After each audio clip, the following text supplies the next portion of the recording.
Hey guys, today with Old Brother Cupboard, we're going to make blueberry scones. I've had some leftover blueberries in the freezer now for a little while. I've always wanted to make scones, never done it before, so I thought today would be a great day to do it. To start, we're going to take 2 3/4 cups of all-purpose flour and add it to a mixing bowl. Then we're going to follow that up with half a cup of sugar. This is going to give our scones an almost sweet cake-like flavor when we're done making them. We're going to follow that up with 1 tablespoon of baking powder. Just going to add that to the bowl with the sugar and the flour. Next, we're going to add our rising agent, which is going to be 1 teaspoon of baking soda. This is going to make our scones rise once we put them in the hot oven. And finally, we're going to add a little bit of salt. I figured out that exactly 13 cranks of my salt grinder is half a teaspoon of salt, and that's what you want. Then, either with an electric mixer or a spoon, we're going to mix all the dry ingredients around. Make sure they're all evenly distributed with each other in the bowl. Next thing we're going to do is take 3/4 of a cup of chopped cold butter and add it to our dry ingredients.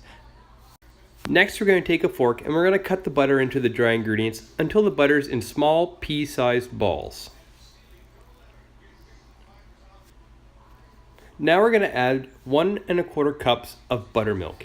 If you don't have any buttermilk on hand, you can always make your own by adding 1 tablespoon of white vinegar to plain whole milk. Then we're going to mix everything together in our bowl.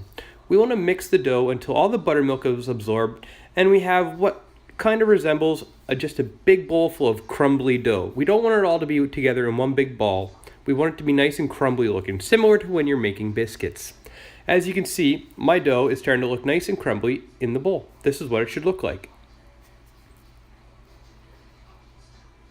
One of the reasons I don't like baking is because it's messy. I'm a neat freak. I wipe my counters down 13 times a day, no joke. And sprinkling the flour on them for this step really killed me to have to do it. But it's important because we're going to put our dough on the counter and we don't want it to stick.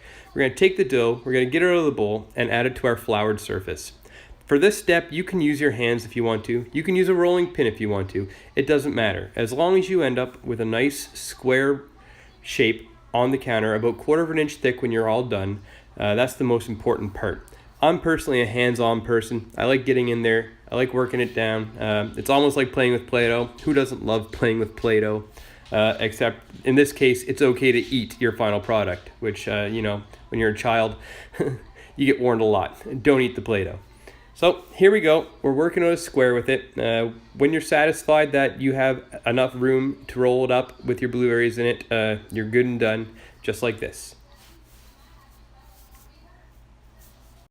The next step is to add our blueberries. I chose frozen blueberries because they're just easier to find this time of year, but you could use fresh blueberries if you want to. When summer comes around, I'm definitely going to do this with fresh blueberries.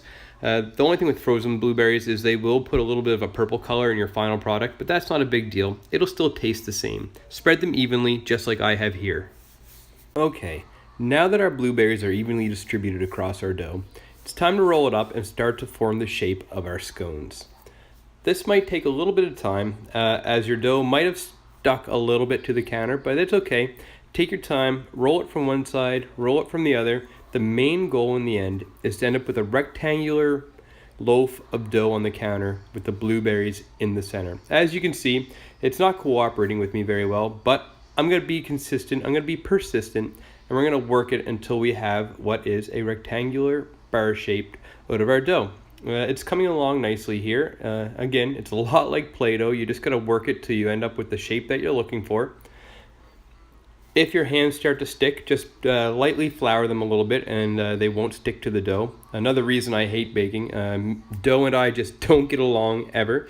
So the fact that this is coming along so great, it must be my lucky day. It must be your guys' lucky day because so far I haven't hit any roadblocks. There we go. The dough has taken shape and we're ready to move along to the next step.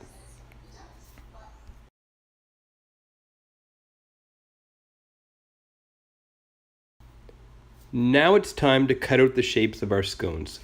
With a chef's knife, we're just going to cut our rectangular loaf into smaller, even-sized rectangles, just like this, all the way down one side to the other. Once we've done that, we're going to take each one of those small rectangles and cut them diagonally to form triangles. And this will be the finished shape of our scones.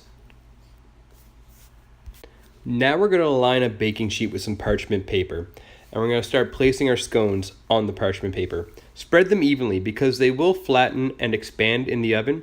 And the last thing you want is to take them out and just have one giant scone that you can't separate into smaller pieces. The next thing we're going to do, take a little bit of buttermilk and brush it over the top of the scones. This will give them a nice golden crust on the top while they're baking in the oven and really give them a nice crunch when we go to eat them later on. Like I always say, lemons and blueberries are really a match made in heaven. So I'm going to zest a little bit of lemon over my scones. And this will really add a lot of depth of flavor when everything's finished. Then we're going to pop them in a 425 degree oven for 15 minutes. After 15 minutes, take out your scones and this is what they should look like. All uniform in size, golden brown and crispy on top, and if you cut in, soft in the middle. And there you have it, guys, blueberry scones. Super easy to do. This is my first time ever making them. They turned out fantastic. My kids went crazy over them. I tried them. They were delicious. Thank you again for watching my videos. Keep sharing the Old Brother Cupboard videos. Have a great day, guys, and I'll see you all next time.